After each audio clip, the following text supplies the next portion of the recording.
28 जून दिन के 12 बजे निर्धारित कार्यक्रम के अनुसार यहां पर आयोजन भूमिहार ब्राह्मण एकता मंच के द्वारा राजद का पुतला दान, जहां पर पुलिस की भारी भीड़ देखी जा रही है। संभावना व्यक्त किया जा रहा है कि यहां पर प्रशांत किशोर पहुंचेंगे, उससे पहले पुलिस की भारी भीड़ है और यहां तमाम जन समर्थक कर रहे हैं कि हम यहीं पुतला दान करेंगे। जगह वही है जहाँ प्रशांत किशोर को यहाँ से उठाया गया था, यहाँ से ले जाया गया था।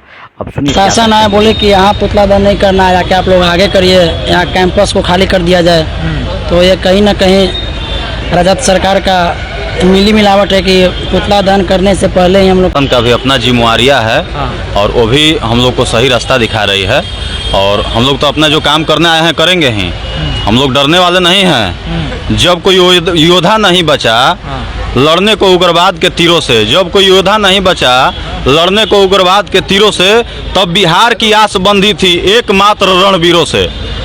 ये हमारे आदरणीय श्रद्धेय ब्रह्मेश्वर मुखिया जी ने किए हैं और ब्रह्मेश्वर मुखिया हर उस किसान के अंदर, युवा के अंदर, छात्र के अंदर हैं जहां देखिए, पार्टी आरजेडी रहे चाहे बीजेपी रहे चाहे जदयू रहे, हमारा समाज सबसे पहले है और हमारा समाज सर्वोपरि है। पहले हम अपने कुल के देवता को देखेंगे ना, हमारे कुल के देवता की पहली पूजा होगी, उसके बाद हम बाहरी देवता को देखेंगे। सारिका पासवान अपने कुल के देवता की पूजा कर रही है और बोल रही है कि लालू जी जिंदाबाद, तो वो किस अधिकार से हमारे ब्रह्मर्षि मुखिया जी को बोल रही है मुर्दाबाद? ये हक उसको किसने दिया?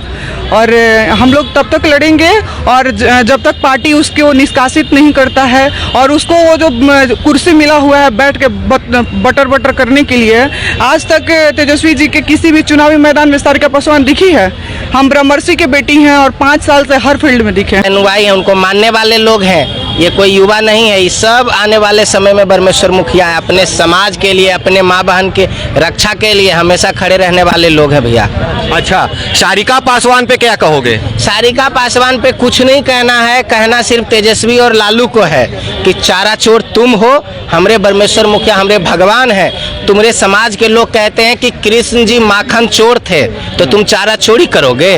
कृष्ण जी तो भगवान थे। वो दिया गया ताकि अगर आशुतोष कुमार या उनके समाज के लोग कुछ बोलेंगे तो अगरा और पिछड़ा का लड़ाई होगा और जब लड़ाई होगा तो तेजस्वी यादव को मुख्यमंत्री, क्या बोले लालू यादव, किसी भी हद तक जाएंगे तेजस्वी को मुख्यमंत्री बनाने के लिए। तो सुन लो चारा चोर के खानदान, तुम किसी हद पे तुम्हें कुर्सी पर बैठने नहीं दिया जाएगा।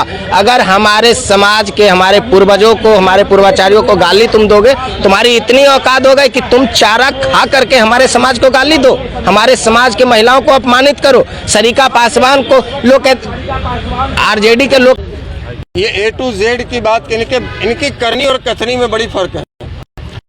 ये बड़ी हैरानी होती है देखकर ऐसे लोगों के।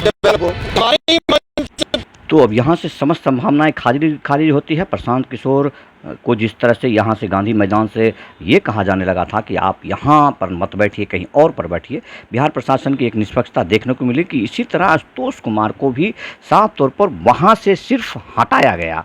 जहाँ लोग ये समझ रहे थे कि प्रशांत किशोर की तरह आशुतोष कुमार को भी गिरफ्तार करने के लिए वहाँ पहुँच गए, लेकिन आशुतोष कुमार ने समझदारी का परिचय दिया और वहाँ से वो अपने तमाम समर्थकों के साथ हट गए हैं और जेपी कलंदर की तरफ आ गए, जहाँ पुतला दान कार्यक्रम सफलतापूर्वक किया गया। और ये जो आप देख रहे हैं ये सफलतापूर्वक कार्यक्रम है।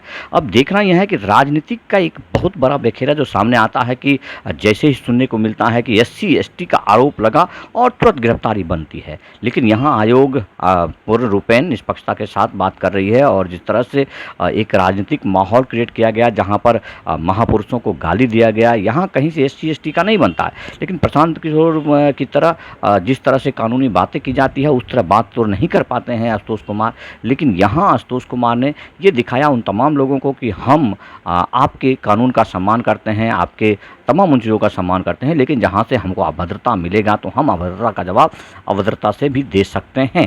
क्योंकि जो अभद्रता के साथ तमाम लोगों के साथ, जनता के साथ, जो जनता भी एक लॉर्डशिप है और उस जनता के साथ जिस तरह मानहानि किया जाता है और इन लोग कोर्ट का शरण लेकर जाति आधारित अधिनियम जो कि खासकर SC ST अधिनियम है उसका दुरुपयोग कर जिस तरह से लोगों को प्रताड़ित करते हैं, तमाम जातियों को गाली देते हैं, वो यहाँ पर अब शायद आज के बाद ये टूट जाएगा कि आपने अगर गाली दी है तो आपको गाली मिली है। और इसमें प्रशासन बिल्कुल मूक दर्शक बनकर देख रही है, तमाशा देख रही है और एक सफल पुतला दहन का आयोजन किया गया लालू यादव और तेजस्वी यादव के लिए। इससे बड़ा कुछ नहीं हो सकता कि यहाँ सिर्फ और सिर्फ नारा जो है वही है, चोर का बेटा चोर है, लालू यादव चोर है, लालू चारा चोर है।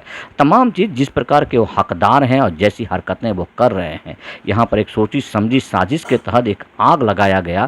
क्योंकि सबको पता है कि राजद को कभी भी भूमिहार जाति का वोट नहीं मिलने वाला है, तो क्यों एक एक महिला को उस्का करके, दलित को उस्का करके, दलित की भावना करके, दलित का गोलवंद वोट लेने की वजह से जो किया गया उसका परिणाम है कि यहाँ पर जले हुए मुर्दा की तरह लालू यादव, जिंदा ही लालू यादव जो 900 करोड़ का चूहा की तरह जो है डकार करके और बिल्ली चली हज की वाली बात हो रही है। तो आप देख सकते हैं कहाँ इस तरह से लात से पीटा गया है, कूटा गया है, तमाम चीज़ को जैसा भी है फिर बुझाया जा रहा है उस लाश को और उसको फेंका जाएगा पानी में। लेकिन अब देखना ये है आपको कि वास्तविक लोकतंत्र का समर्पण किया है जिसका संपूर्ण समापन हुआ। जय हिंद।